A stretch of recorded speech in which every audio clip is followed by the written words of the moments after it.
អូខេសួស្តីអ្នកនេះថ្ងៃនេះខ្ញុំនឹងធ្វើការបង្ហាញអ្នកនេះតាក់ទងទៅនឹងរបៀបប្រើប្រាស់តាក់ទងទៅនឹង claim promotion ពី broker Altima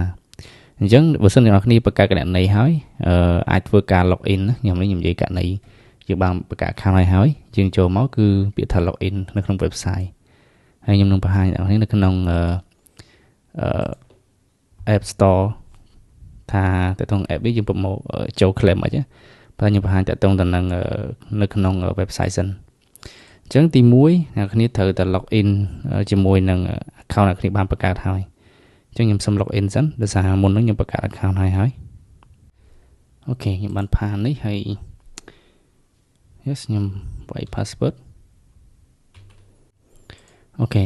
នេះជាអានេះយើងបង្កើតហើយពេលដែលយើង log ចូលយើងនឹងឃើញការ verify ផ្សេងអញ្ចឹងណាអញ្ចឹងតាក់ទងទៅនឹងយើងធ្វើ promotion បែបណាអញ្ចឹងអ្នកគ្នានឹងមានឃើញ home screen បែបនេះអញ្ចឹងទី1អ្នកគ្នាគ្រាន់តែចូល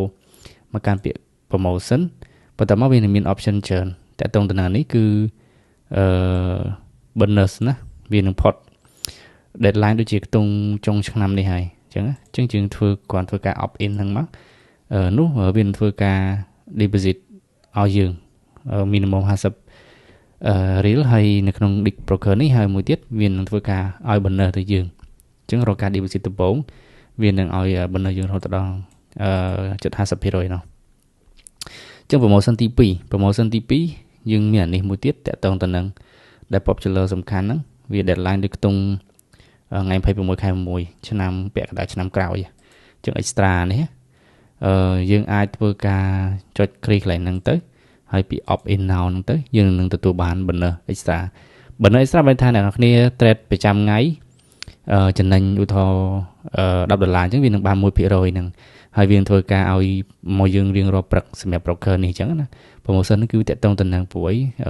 broker នេះគេ corporate ជាមួយនឹងក្រុមបាល់ទាត់អញ្ចឹងវាមាន promotion ជាមួយនឹងនេះរបស់គេអញ្ចឹងណាតាក់ទងទៅនឹង bonus របស់គេខាងក្នុងហ្នឹងអាហ្នឹងតាក់ទងទៅនឹង promotion ហ្នឹងហើយតាក់ទងទៅនឹង detail broker អ្នកគ្នាចង់ដឹងថាអាចទុកចិត្តបានអត់អ្នកគ្នាអាចវាយមក wiki FX មកហើយ search broker របស់យើងខាងលើហ្នឹងទៅយើងអាចទុកចិត្តបានថាអាចយកមក trade ឬមកក៏អ្នកវាចាប់ top អត់ចឹងណាអញ្ចឹងយើងវាយទៅAltima ហើយតែ broker មាន license ត្រឹមត្រូវ international យើងអាចយកមកប្រើបានដែរអញ្ចឹងក្នុង website ហ្នឹងវាបង្ហាញអំពី broker ហ្នឹងណាវាស្គាល់វាក៏ល្អណាមាន license នៅណាខ្លះយើងមើល detail ទៅថាវាល្អមិនល្អអញ្ចឹងណាអូខេអញ្ចឹងអានេះសម្រាប់ក្នុង website យើងមើលអញ្ចឹងមិនថា broker ណាខ្ញុំណែនាំទាំងអស់ហ្នឹងអញ្ចឹងត្រង់វិញតើតទៅនឹង promotion គឺយើងចុចបែបនេះឯងហើយ opt in វាទៅយើងទទួលបាន2ធំនេះខ្ញុំ recommend 2ហ្នឹងពីព្រោះឲ្យវា popular ហើយពេញនិយមជាងគេ extra 1% profit ហើយនឹង bonus អូខេអញ្ចឹងអ្នកនរគ្នាយើងនឹងធ្វើការបង្ហាញអ្នកនរគ្នាតទៅនឹងរបៀប claim bonus ដដែលនៅក្នុង broker Altima ហើយយើងនឹងប្រើទៅលើ smartphone ដែលយើងធ្វើការ claim promotion បែបម៉េចអញ្ចឹងតទៅនឹងក្នុងនេះគឺយើងចូលមកផ្ទាំងរបស់app យើងមានបែបនេះអញ្ចឹង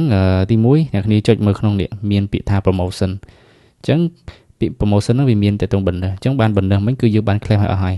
បើអ្នកនរគ្នាអត់ទាន់បាន claim bonus កន្លែងហ្នឹងទេវានឹងលោតចេញមកពាក្យថាឲ្យយើង claim ពាក្យថា opt in នៅក្នុងហ្នឹងអញ្ចឹងណាអាចមើលបាននេះដោយសារតែយើង claim ឲ្យហើយណាបាន deposit ឲ្យហើយដល់ពេលអញ្ចឹងទៅវាចេញអញ្ចឹង extra ជាដើមនេះគឺ